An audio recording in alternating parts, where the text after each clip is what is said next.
नमस्कार प्यारे विद्यार्थियों। कछवाहा वंश हमने प्रारंभ कर दिया था और उसमें हमने पृथ्वीराज कछवाहा को पढ़ा, उसके उत्तराधिकारियों को पढ़ा और किस प्रकार से बिहारी मल या भारमल ने सत्ता अपने हाथ में ली। आस्करण को बहकाकर, आस्करण को बरगलाकर अपने ही भाई को मरवा दिया रतन सिंह को, और फिर आस्करण को भी शासक ने बनाकर भारमल स्वयं शासक बन जाता है। भारमल के बारे में ज़्यादा कुछ था नहीं, बस अपनी पुत्री का विवाह उसने अकबर के साथ किया, हरकुबाई का। अकबर ने उसको मरियम उज जमानी की उपाधि दी थी, है ना। और उसी से मरियम उज जमानी के ही गर्भ से सलीम का जन्म हुआ, जो अकबर का उत्तराधिकारी बना, जिसको हम जहांगीर के नाम से जानते हैं। वो सारी बात तो हम अकबर में पढ़ेंगे, राजस्थान इतिहास से उनका कोई लेना देना नहीं है। मतलब इतना ज़्यादा नहीं है। तो उससे आगे का मतलब भारमल को हमने पढ़ लिया था, भारमल से आगे का इतिहास आज हम पढ़ेंगे। तो मैं हेडिंग डाल देता हूँ, भगवंत दास आज हम पढ़ेंगे, है ना। भगवंत दास, ठीक है, भगवंत दास, ठीक है। भगवंत दास आज हम पढ़ेंगे और भगवंत दास में हमारा नाम आ जाएगा। इनका जो कार्यकाल है वो है 1573 से और 1589 ईस्वी के मध्य का काल जो है, ये भगवंत दास का काल माना जाता है। भगवंत दास में ज़्यादा कुछ है नहीं। एक तो भगवंत दास ने अपनी पुत्री मानी बाई का विवाह अकबर के पुत्र सलीम के साथ किया, यानी जहांगीर के साथ किया, जिसके गर्भ से खुसरो का जन्म हुआ था, है ना। और ये मानी बाई ने आत्महत्या कर ली थी जहांगीर की आदतों से परेशान होकर। जहांगीर बहुत अधिक शराब पीता था, उसकी वजह से मानी बाई बड़ी परेशान रहती थी, और करीब 1604 में ही, यानी कि अकबर के जीते जी ही, और मानी बाई ने आत्महत्या कर ली थी, ऐसा माना जाता है। और भगवंत दास को अकबर ने शांति दूत के रूप में महाराणा प्रताप के पास भी भेजा था। अकबर ने महाराणा प्रताप के पास 4 दूत भेजे थे, 4 शांति दूत भेजे थे, जिसमें से तीसरा शांति दूत जो था वो अकबर ने भगवंत दास को भेजा, लेकिन भगवंत दास असफल रहे थे, है ना। और इसके अलावा मैं बताऊं आपको भगवंत दास के बारे में और इतना ही है, ज़्यादा कुछ मिलता नहीं है। अंत में जब भगवंत दास का आखिरी समय था, आखिरी 5 साल अकबर ने उसको, जो हमारा उत्तर पश्चिम वाला क्षेत्र आता है, लाहौर वाला, लाहौर, काबुल, बलूचिस्तान, ये वाला क्षेत्र, तो वहाँ लाहौर का सूबेदार बना के रखा था अकबर ने भगवंत दास के जीवन के आखिरी 5 साल में। बस ये जानकारी है भगवंत दास से संबंधित, ज़्यादा कुछ है नहीं। तो इन बातों को मैं यहाँ पे लिख देता हूँ और फिर हम मानसिंह पे आ जाएंगे। मानसिंह कछवाहा का अपना एक बहुत बड़ा इतिहास है ना, उसको काफ़ी डिटेल में हम पढ़ेंगे। तो चलो सॉरी, मैं यहाँ पे शुरू करता हूँ भगवंत दास के बारे में। देखो क्या क्या बातें हैं। भगवंत दास इन्होंने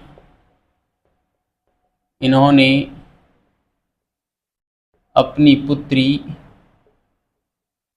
पुत्री मानीबाई या मानबाई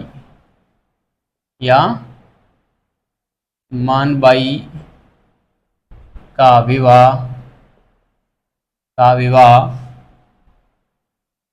अकबर के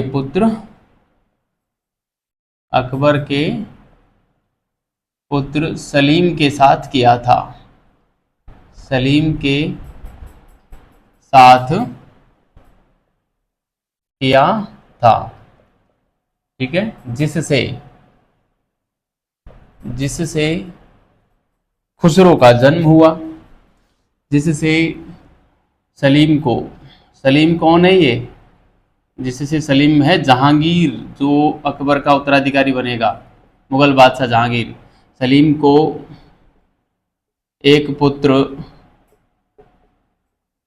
खुसरो की प्राप्ति हुई, तो एक हटा देता हूं मैं, पता नहीं और भी हुए होंगे, तो यहाँ पे एक शब्द गलत हो, लाइन को गलत कर देगा ना। एग्जैक्टली मेरे को भी पूरा तो पता नहीं है, क्योंकि ये इतनी सारी शादियां करते थे कि पता ही नहीं चलता था, है ना। राजपूत भी खूब करते थे, है ना, और ये मुगल बादशाह भी खूब सारी शादियां करते थे, पता ही नहीं चलता था, बस पोते की भी शादी हो रही है, दादे की भी हो रही है, पता ही नहीं चलता था। तो सलीम को पुत्र खुसरो की प्राप्ति हुई, खुसरो की प्राप्ति हुई, ठीक है। मानी बाई ने आत्महत्या की थी, ने सलीम की आदतों से परेशान होकर, सलीम की आदतों से परेशान होकर, परेशान होकर आत्महत्या कर ली थी, आत्महत्या कर ली थी, ठीक है। ये बात लगभग 1604 की है, लगभग अप्रैल मई का महीना था एग्जैक्टली। तो ये सन वगैरह पूछने का कोई वो नहीं है, बस ऐसा पूछ लेते हैं कि जहांगीर की किस पत्नी ने आत्महत्या की थी, तो मानी भाई यहाँ ध्यान रखना, बस इतना ही है, ठीक है। इसके अलावा हम एक बात और लिखें कि भगवंत दास को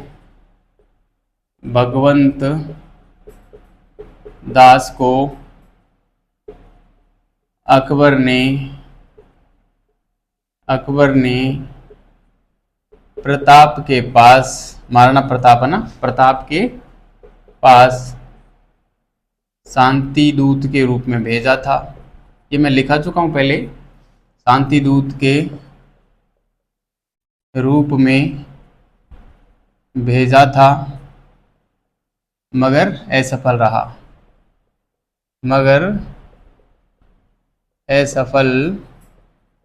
महाराणा प्रताप जब पढ़ाया है तो वहाँ पे डिटेल में हमने बात की है, ठीक है। तो एक ये बात हो गई। भगवंत दास के सॉरी आखिरी 5 साल लाहौर का सूबेदार बनाकर इनको रखा था, है ना। तो हम यहाँ पे लिखेंगे कि अंतिम 5 वर्ष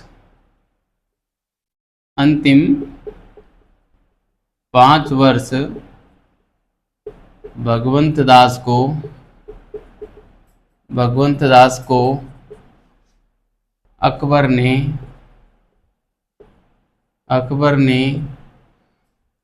लाहौर का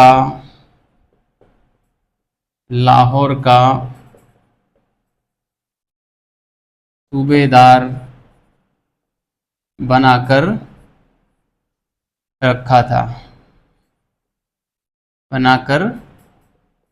था, ठीक है। तो ये थे प्यारे साथियों भगवंत दास से संबंधित चंद बातें जो हमने यहाँ पे पढ़ी। यहाँ से बाहर कोई सवाल नहीं पूछा जाएगा राजस्थान इतिहास के संदर्भ में, सॉरी भारतीय इतिहास के संदर्भ में जरूर पूछा जा सकता है।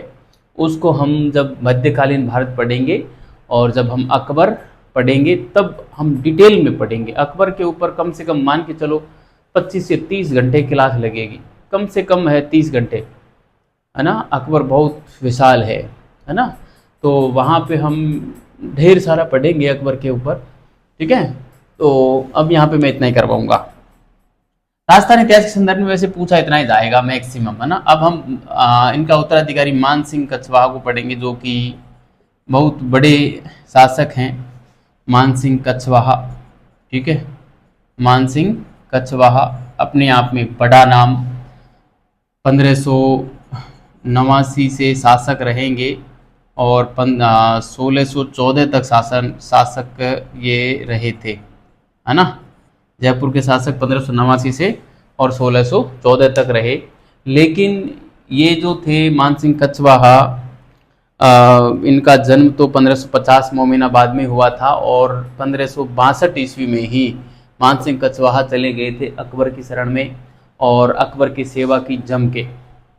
अकबर के दरबार में सर्वाधिक सम्मान पाने वाला राजपूत मान सिंह ही था और सर्वाधिक राजपूती क्या, जितने भी इसके दरबारी अधिकारी थे, प्रशासनिक अधिकारी थे अकबर के दरबार के, उनमें सर्वाधिक जो सर्वोच्च मनसब था वो मान सिंह कछवाहा का था 7000 और एक अब्दुल अजीज कोका का भी 7000 का मनसब था। इससे ज़्यादा मनसब अकबर ने किसी को नहीं दिया। तो आप अंदाज़ा लगा सकते हैं कि मानसिंह कच्छवाहा की स्थिति और मुग़ल दरबार में कैसी थी।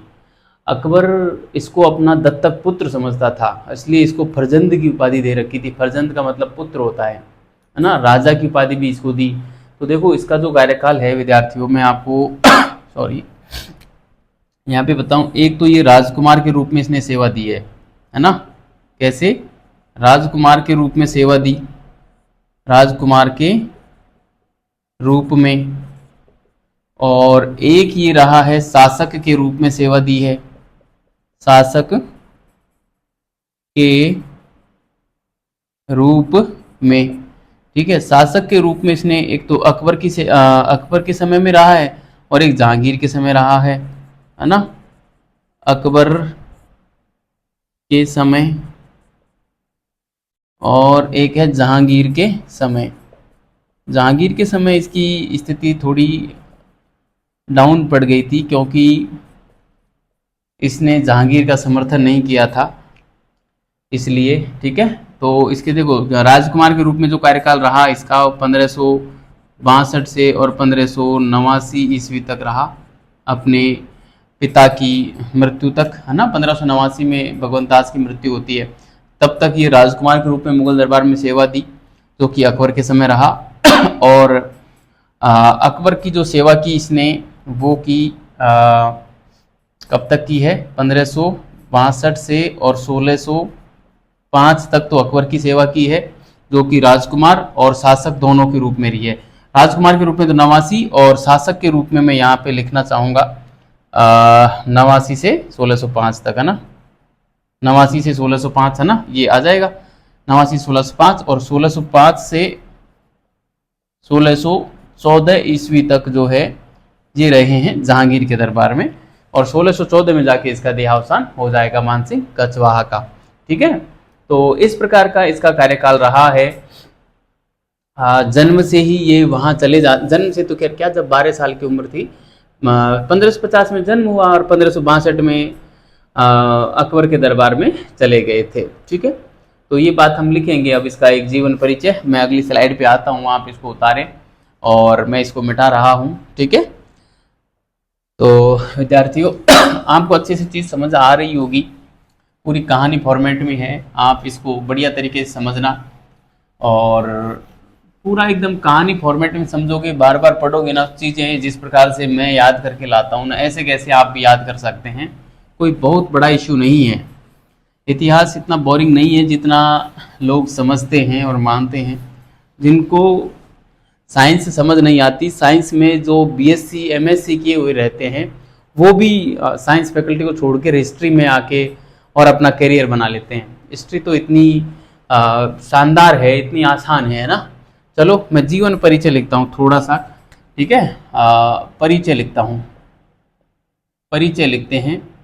तो परिचय में हम यही लिखेंगे, जन्म मोमिनाबाद जयपुर में हुआ था 1550 में, है ना।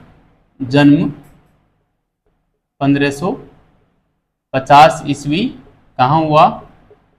मोमिनाबाद जयपुर, है ना, मोमिनाबाद जयपुर में। ठीक है, सॉरी, पिता तो भगवंत दास थे ही, पिता के बारे में हमको ज़्यादा कुछ लिखने की आवश्यकता नहीं है, इतना पूछेंगे भी नहीं। हम यहाँ पे लिखते हैं कि 1562 में, 1562 ईस्वी में अकबर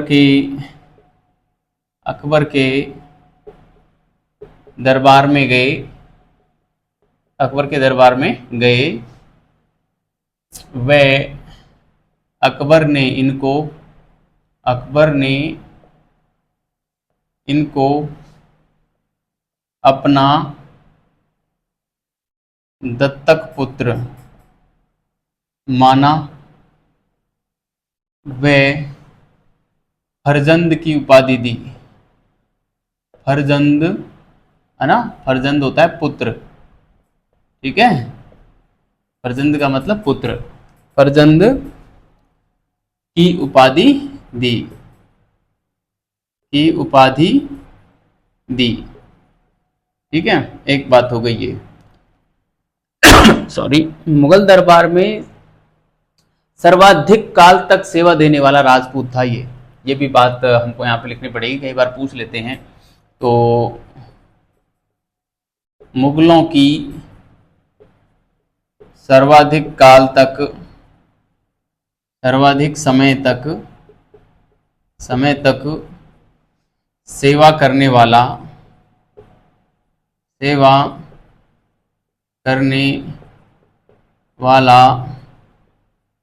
राजपूत शासक मानसिंह था। ठीक है, कई बार पूछते हैं, ये वाला फैक्ट ध्यान रखना इसको। इसके अलावा सॉरी, तो ये कुछ प्रमुख बातें थी जो हमने यहाँ पे की।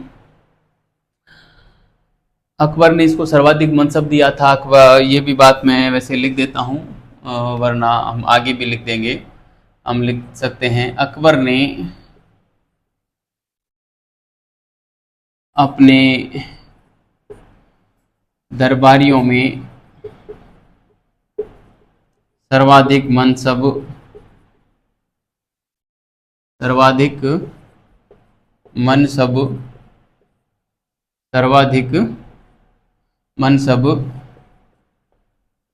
निम्न को दिया। सर्वाधिक मनसब जो दिया अकबर ने, वो दिया एक तो मानसिंह कछवाहा, और दूसरा दिया अब्दुल अजीज कोका को। अब्दुल अजीज कोका, ठीक है। दोनों को ही कितना कितना मनसब दिया, 7-7 हजार का मनसब दिया, है ना, 7 हजार का मनसब, और इसको भी 7 हजार का मनसब दिया था। दोनों को ही जो है 7-7 हजार का मनसब दिया था, ठीक है। तो ये एक हमने एक बेसिक बातें लिखी, और 52 साल तक इसने सेवा दी। हम 62 से और जोड़े 1614 तक, तो 52 साल सेवा दी थी इसने ना। सर्वाधिक समय कितना आ जाएगा इसमें, 52 वर्ष तक सेवा दी थी। ये बात भी आपको ध्यान रखनी है, ठीक है। तो अब हम यहाँ पे राजकुमार के रूप में इसका जो कार्यकाल देखते हैं, तो उसमें सबसे पहला जो अभियान पर इसको भेजा गया, वो भेजा गया था हमारे रणथंभौर अभियान पर, ठीक है। रणथंभौर उस समय बूंदी के हाडा शासक सुरजन हाडा के अधिकार में था, और उसके ऊपर उसके विरुद्ध पहला अभियान भगवंत दास के साथ मानसिंह कछवाहा को भी भेजा गया था, जब मानसिंह कछवाहा क्या थे, राजकुमार थे, ठीक है। वो बात में हम यहाँ पे लिखते हैं, हम यहाँ पे लिखते हैं अभियान, है ना, मानसिंह द्वारा किए अभियान, इस प्रकार से लिखते हैं हम, मानसिंह द्वारा किए गए अभियान, ठीक है, मानसिंह द्वारा किए गए अभियान, ठीक है। इसमें पहला अभियान जो आएगा वो आएगा रणथंभौर अभियान,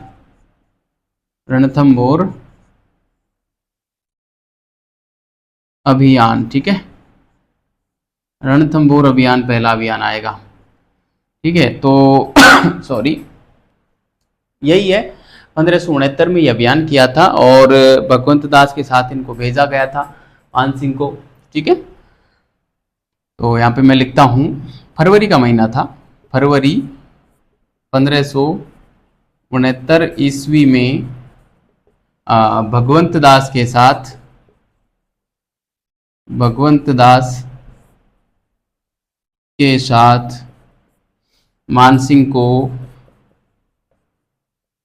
मानसिंह को रणथंभौर अभियान पर भेजा। रणथंभौर अभियान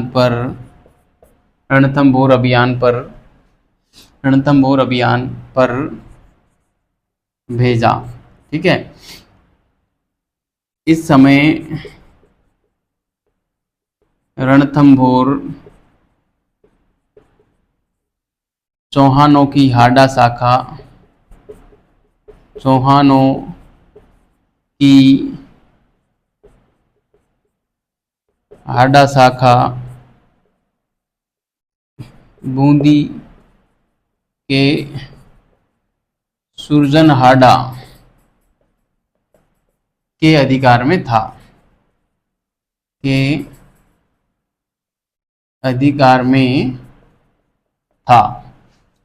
सुरजन ने सॉरी सुरजन हाडा ने अकबर की अधीनता स्वीकार की, बिना लड़े ही, है ना। अकबर की अधीनता स्वीकार की, ठीक है। इसने अकबर की अधीनता स्वीकार कर ली थी और तबूरा बजाने की इजाज़त दी थी अकबर ने इसको, ठीक है। एकमात्र ऐसा शासक था सुरजनहाडा जिसको अकबर ने अपने दरबार में तबूरा बजाने की और छूट दी थी, है ना, ठीक है। और सुरजनहाडा का दरबारी चंद्रशेखर था जिसने सुरजन चरित्र की रचना की और हम्मीर हट की रचना की। ये आप उसमें पढ़ेंगे, जब बूंदी हाडा पढ़ेंगे तो बूंदी हाडा उसमें हम ये पढ़ते हैं। सुरजनहाडा का दरबारी विद्वान चंद्रशेखर था, आपको याद रखना होगा, आप लिख दो अभी। सुरजनहाडा का दरबारी चंद्रशेखर था जिसने सुरजन चरित्र की रचना की और हम्मीर हट की रचना की, ठीक है, आप लिख देना। वैसे इसका कोई इतना ज़्यादा यहाँ पे पढ़ने का औचित्य नहीं है, जब बूंदी के हाडा शासक पढ़ेंगे तब आप पढ़ लेना, ठीक है। तो पहला जो मानसिंह का अभियान था ये सफल रहा। यहाँ पे मैं लिख सकता हूँ, इस प्रकार मानसिंह का प्रथम अभियान सफल रहा। प्रथम अभियान सफल रहा। इस प्रकार मानसिंह का प्रथम अभियान सफल रहा। सुरजन हाडा को तबूरा बजाने की इजाजत दी थी, है ना, उसने अकबर ने तबूरा बजाने की छूट दी, ठीक है। इसको तबूरा बजाने की छूट दी और इसके दरबारी विद्वान कौन था? राजशेखर था। राजशेखर, है ना, कौन था? दरबारी था राजशेखर। और राजशेखर ने क्या लिखे? एक तो हम्मीर हठ लिखा, हम्मीर हठ, और एक हम्मीर हठ जोधराज ने भी लिखा है, ध्यान रखना, और हम्मीर हठ चंद्रशेखर ने भी लिखा है, ध्यान रखना दोनों, है ना। हम्मीर हठ जोधराज का भी मिलेगा। और एक लिखा सॉरी सुरजन चरित्र, सुरजन चरित्र लिखा, ठीक है। इंपॉर्टेंट है दोनों रचनाएं। और राजशेखर, ठीक है, ये महत्वपूर्ण है, पूरी बातें उतार लेना आप यहाँ पे। तो विद्यार्थियों, ठीक है, ये पहला अभियान था। अब हम दूसरा अभियान की ओर चलते हैं। मैं इसको मिटाई देता हूँ, यहाँ पे जगह कम है। दूसरा अभियान हम अगली स्लाइड पे लिखेंगे, ठीक है। दूसरा अभियान गुजरात अभियान होगा, ठीक है। तो इसको मैं मिटा रहा हूँ, आपने उतार ही लिया होगा ये। तो मानसिंह का जो दूसरा अभियान था, ये पहला अभियान तो बस मानसिंह साथ में गया था, नाम हो गया, बस अपने पिता के साथ चला गया, ऐसे ही देखने के लिए चला गया होगा, इसमें कुछ किया भी नहीं था इन्होंने। सुरजन केवल देख के ही घबरा गया कि चलो लड़ने से कोई फायदा नहीं है, अपना अधीनता स्वीकार कर लेते हैं, ठीक है। दूसरा अभियान होगा अब गुजरात अभियान, ठीक है। ये यहाँ पे सरनाल का युद्ध होगा। दूसरा अभियान गुजरात अभियान था, ये हुआ था 1572 ईस्वी में, इंपॉर्टेंट था ये, ठीक है। तो विद्यार्थियों, दूसरा अभियान गुजरात अभियान हुआ 1572 में, अकबर के साथ में गया था। यहाँ पे मानसिंह कछवाहा और सरनाल के युद्ध में इब्राहिम मिर्जा को यहाँ पे पराजित करता है और यह अभियान भी इसका सफल होता है, ठीक है। तो मैं इस बात को लिख देता हूँ यहाँ पे, यहीं पे लिखते हैं, चलो बार बार हमको नहीं मिटाना पड़ेगा। अकबर के साथ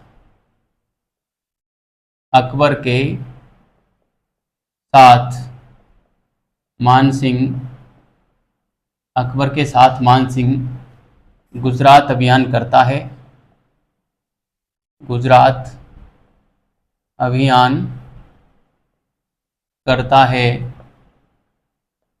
तथा 1572 में, 1572 का था ये ना सॉरी, तथा 1572 ईस्वी में, ये शब्द ध्यान रखना, सरनाल के युद्ध में इब्राहिम मिर्जा को, जो यहाँ का प्रशासक था, एक प्रकार से शासन संभाल रहा था, इब्राहिम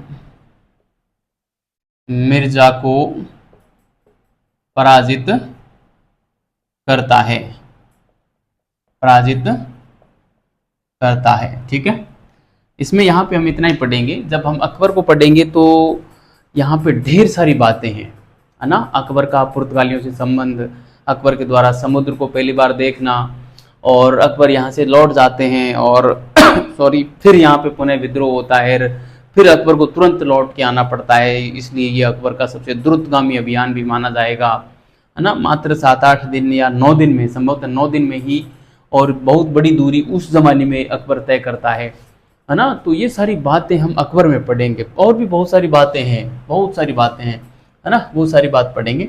अभी हम इतना ही पढ़ेंगे। अब यहाँ पे वो हुआ क्या था, मान सिंह जैसे ये युद्ध को जीतता है, यहाँ पे शांति स्थापित करता है, और जब लौट रहा होता है तो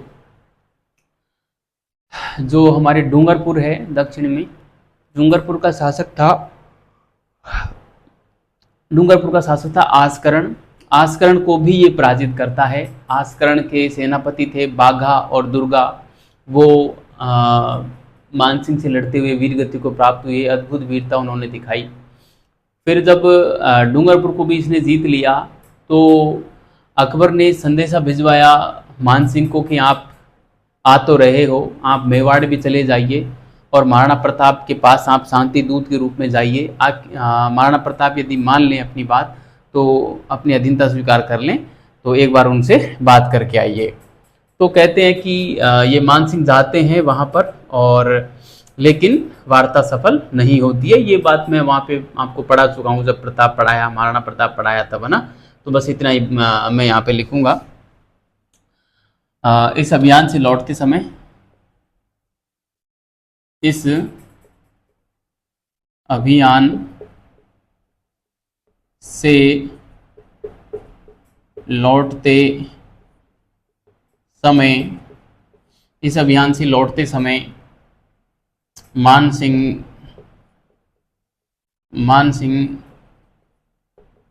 डूंगरपुर शासक,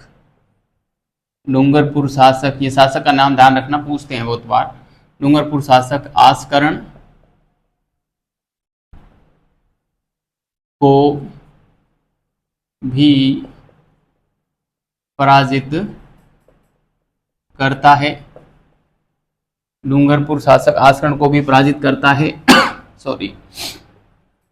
आस्करण के सेनापति, ये सेनापतियों के नाम ध्यान रखना, आस्करण के सेनापति बाघा व दुर्गा, बाघा व दुर्गा वीरगति को प्राप्त होते हैं, वीरगति को प्राप्त होते हैं,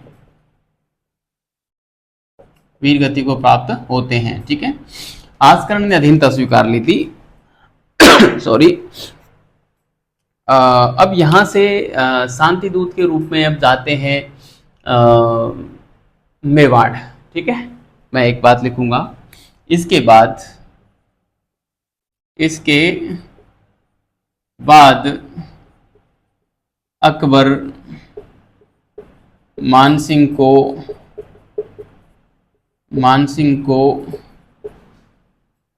शांति दूत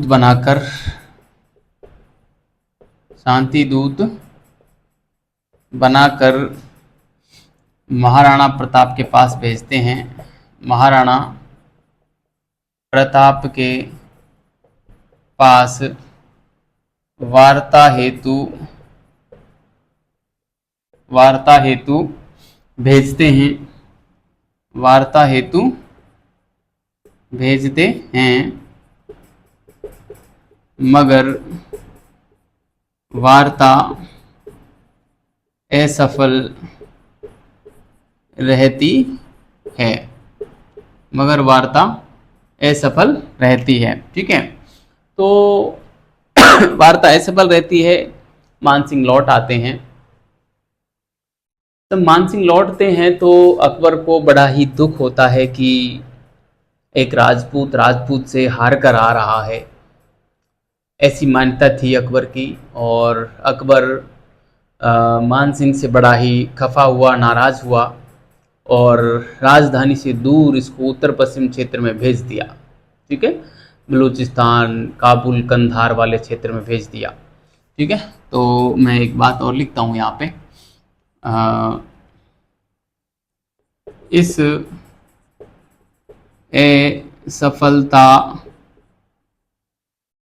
के कारण, इस असफलता के कारण अकबर ने मानसिंह को अकबर ने मानसिंह को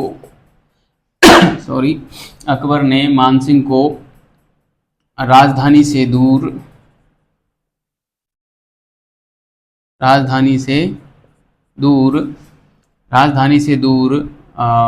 उत्तर पश्चिम क्षेत्र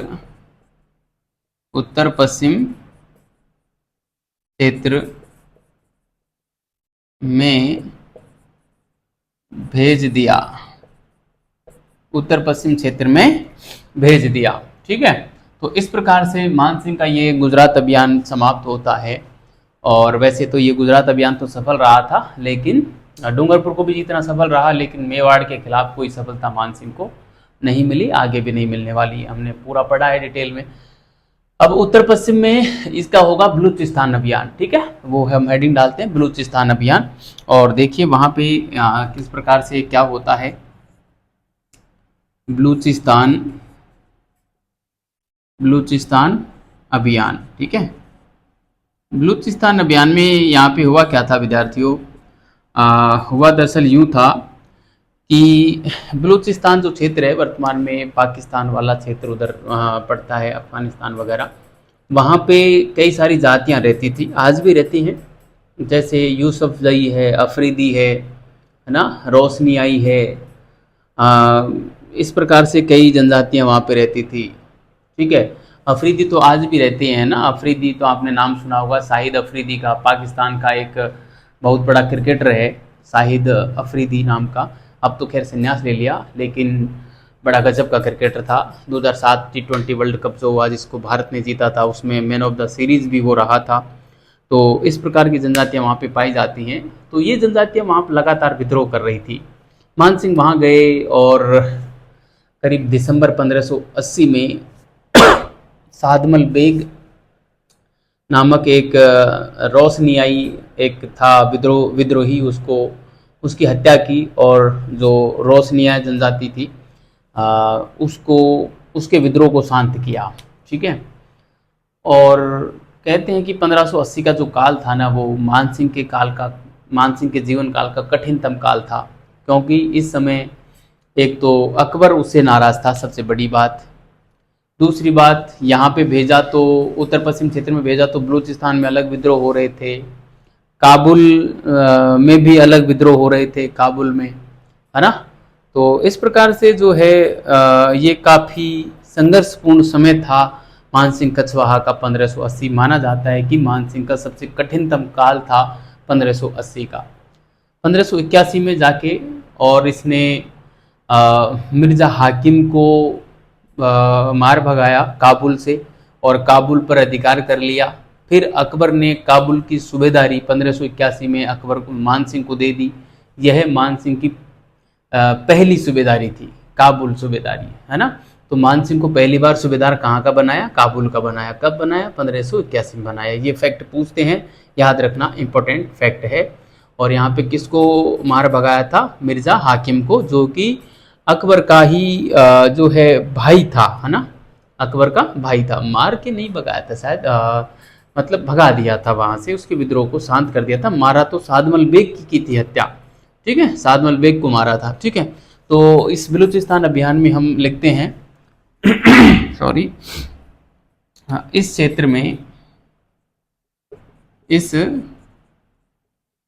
क्षेत्र में कई जनजातियाँ जिनमें कई जनजातियाँ यथा यूसुफजई रोशनिया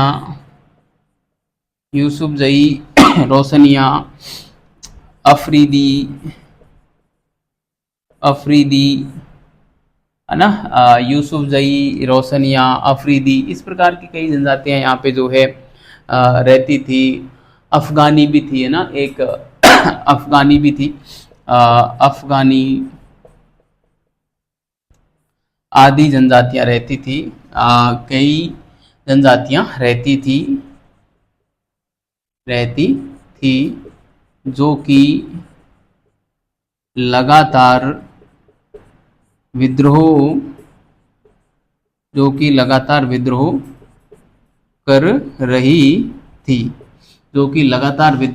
कर रही थी। ठीक है। मान सिंह ने सॉरी, हम चलो अगले पॉइंट के रूप में लिखते हैं। मान सिंह ने दिसंबर 1580 को साधमल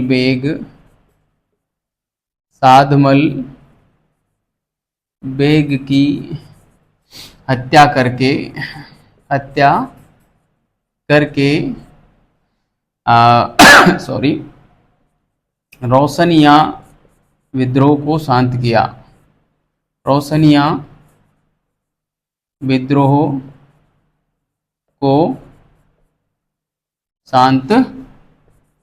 रोशनिया विद्रोह को शांत किया। ठीक है।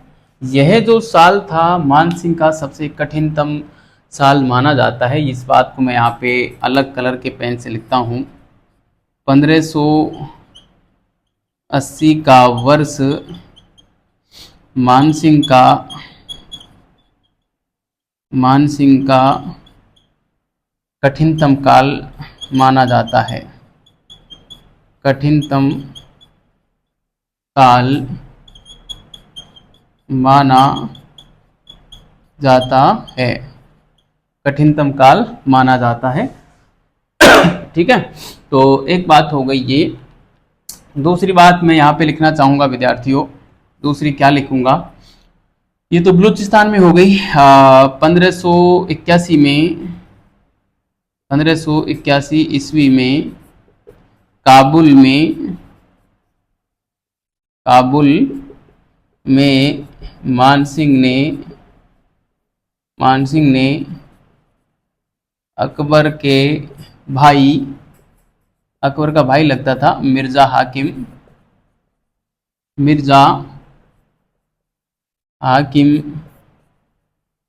के विद्रोह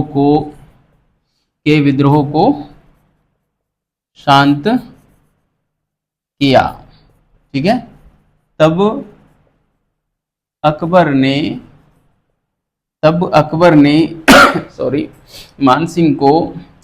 ने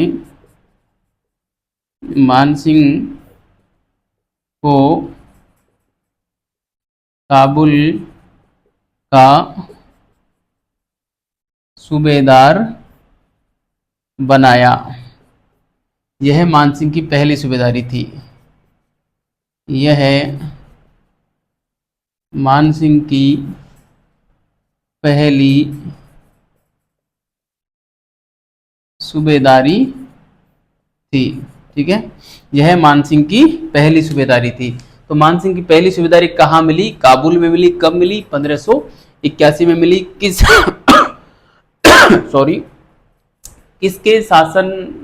किसके विद्रोह को शांत करने पर मिली? मिर्जा हाकिम के विद्रोह को शांत करने पर मिली। ठीक है। तो ये था प्यारे विद्यार्थियों हमारे मान सिंह का उत्तर पश्चिम वाला अभियान। अब एक बिहार अभियान और थोड़ा सा देख लेते हैं, फिर हम आज की क्लास को जो है पूरा कर देंगे। लगभग टाइम होने को है। ठीक है। क्लास का टाइम लगभग हो ही गया है। तो चलो हम थोड़ा सा और पढ़ लेते हैं मान सिंह का। फिर अगली क्लास में मान सिंह को हम पूरा पढ़ देंगे, है ना। मान सिंह काफ़ी बड़ा है, तो अगली क्लास में मान सिंह पूरा हो जाएगा। आपने इसको उतार लिया होगा बढ़िया से, और आप अच्छे से नोट्स बना रहे होंगे, लगातार पढ़ रहे होंगे, ऐसी मुझे आशा और विश्वास है। और आपको अच्छे से पूरी कहानी फॉर्मेट में ये समझ आ रहा होगा। ऐसा नहीं है कि बस तथ्यात्मक चीजें हों और इतिहास एकदम पूरा रट्टू हो। रट्टू है क्या इतिहास? कमेंट बॉक्स में कमेंट करके बताएं। कुछ लोग कमेंट करते हैं तो सिर्फ कुछ नहीं लिखते, बस सिंबल भेज के छोड़ देते हैं। अरे भाई लिखा करो कैसा पढ़ाया जा रहा है। कम से कम आप लोग इसके 5-7 हज़ार 8 हज़ार रुपये देते, तब जाके आपको इतना कंटेंट मिलता, इस तरीके से मिलता। ऐसा टीचिंग मेथड संभवतः कई ऐसी कोचिंग है जहाँ पे ऐसा टीचिंग मेथड भी नहीं मिलता। इतिहास को इतना बोरिंग बना के पढ़ाया जाता है कि कुछ समझ में नहीं आता, फिर भी लोग 8-8 10-10 हज़ार दे देते हैं। और ऑफलाइन बैच में तो 20-20 हज़ार रुपये की फीस होती है फर्स्ट ग्रेड के संपूर्ण पाठ्यक्रम की।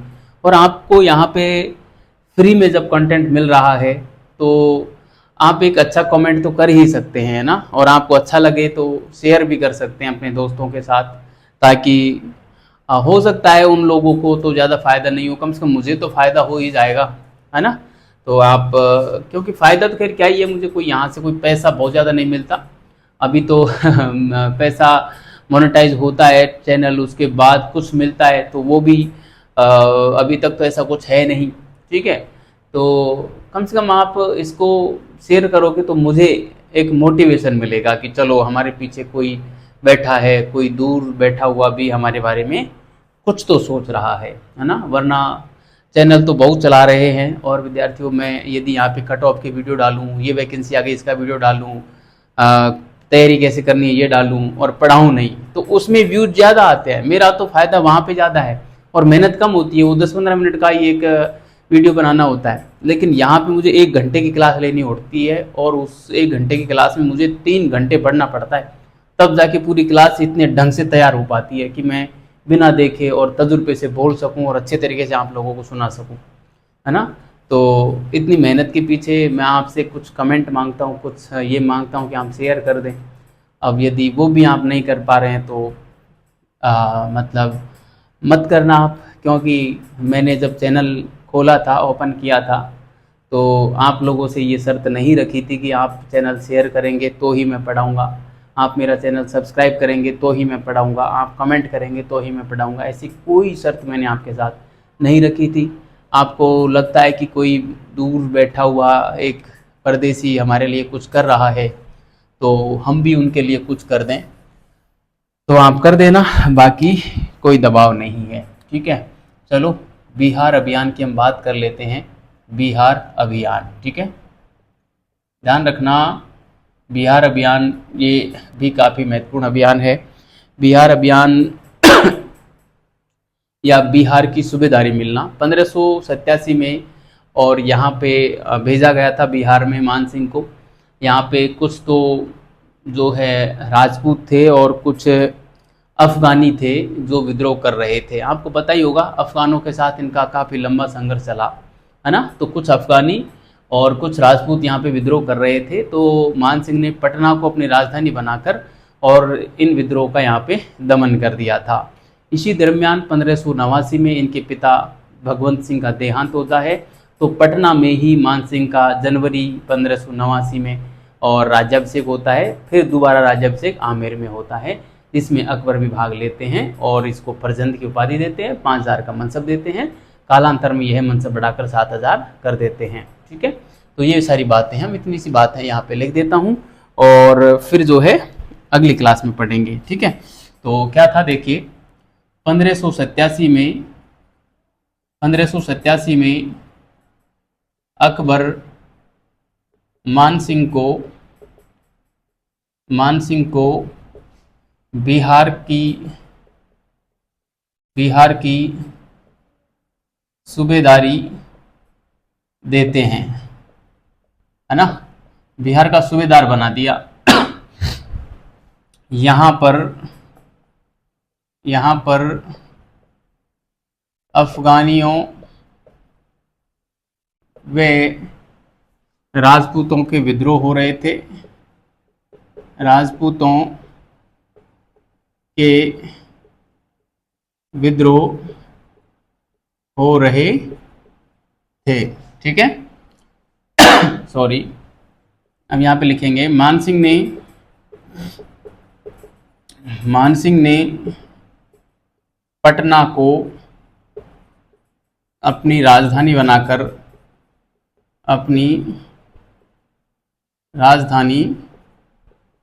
बनाकर इन विद्रोहों को शांत किया।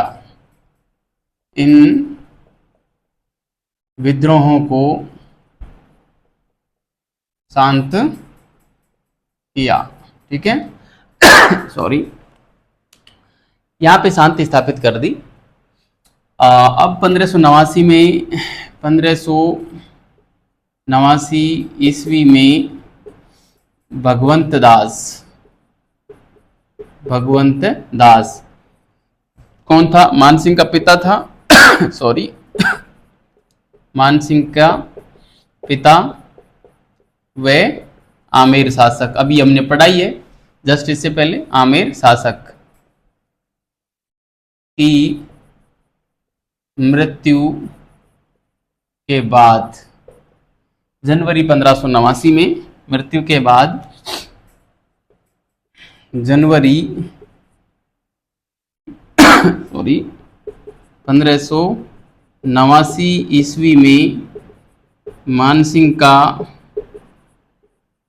प्रथम राज्याभिषेक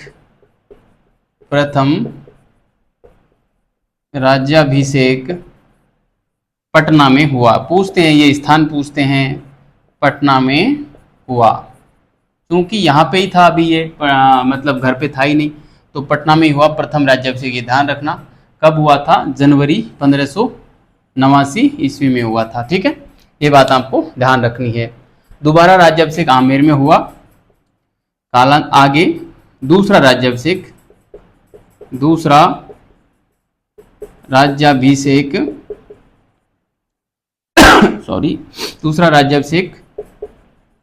आमेर में हुआ, जिसमें अकबर ने भी भाग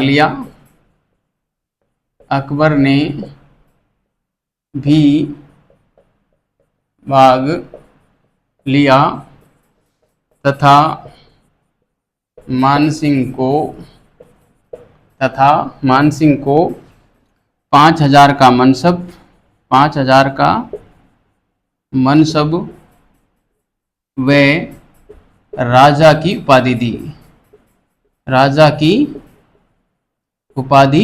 पूछते हैं, ये ध्यान रखना कि राज्याभिषेक के समय कितना मनसब दिया, कौन सी उपाधि दी? तो 5000 का मनसब और राजा की उपाधि दी। ठीक है, कालांतर में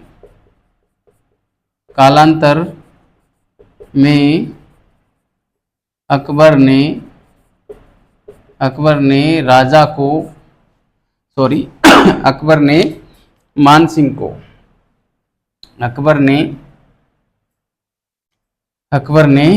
मानसिंह को फरजंद की उपाधि, फरजंद यानी पुत्र की उपाधि व 7000 का मनसब दिया। ठीक है, 7000 का मनसब दिया। तो ये था राजकुमार के रूप में मानसिंह का जीवन काल, और मानसिंह की जो उपलब्धियां थी वो हमने यहाँ पे देखी। अब हम देखेंगे अगली क्लास में मानसिंह कछवाहा का शासक के रूप में क्या योगदान था वो। ठीक है, तो तब तक के लिए बहुत बहुत धन्यवाद विद्यार्थियों। अच्छे रहिए, मस्त रहिए और पढ़ते रहिए।